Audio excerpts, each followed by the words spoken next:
Embeera bwetu bwe yali ng'abakuumaddembe bakkakkana ku bannakibiina ki Nuupu ne babaligita emigoba nti Robert Kyagulanyi akwatidde ekibiina kino bbendera ku kifo ky'omukulembeze w'eggwanga bwe yali anoonya akalulu mu bitundu by'eggulu.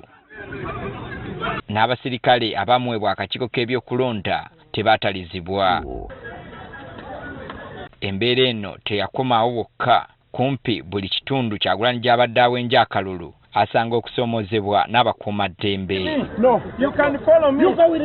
Kati omukulembeze w'eggwanga Yoweri Kaguta Museveni ensisinkano gye yabaddemu ne bannamawulire mu maka g'ekisozi yavuddeyo n'anenya ab'ebyokwerinda olw'okukozesa amaanyi agasukkiridde ku bantu ba bulijjo. So eyo discipline gye batalina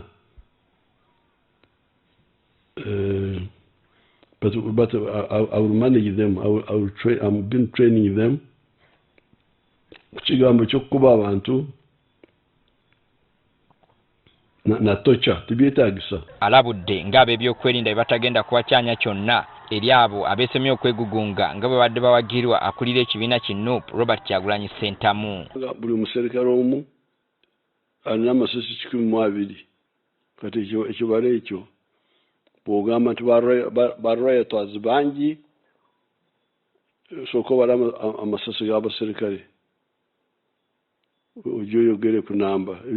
It's not a number. Kyokka akulira Nuupu Kyagulanyi ayambalidde Museveni ng'agamba ebigambo bye bye bikuma omuliro mu b'ebyokwerinda. Museveni was inciting the police and military against the people of Uganda. Kyagulanyi ategeezezza nga ye bw'atagambangako bantu bakulembera kukola ebyo ebitali mu mateeka. Must reassert it that we have not encouraged any citizen of Uganda to behave in an unconstitutional and in an illegal manner. No. Everything we encourage the people of Uganda to do is way within the law. Akalatidde abakuumaddembe obutagendera ku bigambo bya President Museveni wabula bagoberera amateeka wakati mu kukola emirimu gyabwe. And you know that according to the human rights law, you will be personally liable for any gross human rights violation. The people that Museveni is telling you to kill, those are your brothers, those are your sisters, those are your in-laws. Babalondola ebyobufuzi baliko engeri gye bannyonnyoddemu ebigambo bya President Museveni. Nga President Museveni akkirizanga ye nti bw'anaaba awanguddwa mu kalulu kano ajja kuwaayo obuyinza gya butuwa mirembe. Anaabuwaayo mirembe. Then ekyokubiri kiri nti bw'anaaba nga awangudde nteekateeka ki gy'ataddewo ey'okukyusa obukulembeze mu mirembe kubanga buli obuwaayiro bwe twalina mu ssemateeka obusinga bwonna yabuggyamu.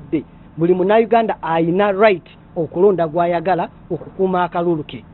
Omulimu gwa security UPDF police amazima gali nti mu mulimu gwammwe kutukuuma nga tetukoze katabanguko konna. Kino ekijjidde nga buli kumpi akwatibwako ebyokulonda azze akubiriza bannayuganda okukuuma emirembe okulaba nga tewabaawo butabanguko bwonna mu kulonda n'oluvannyuma lw'okulonda.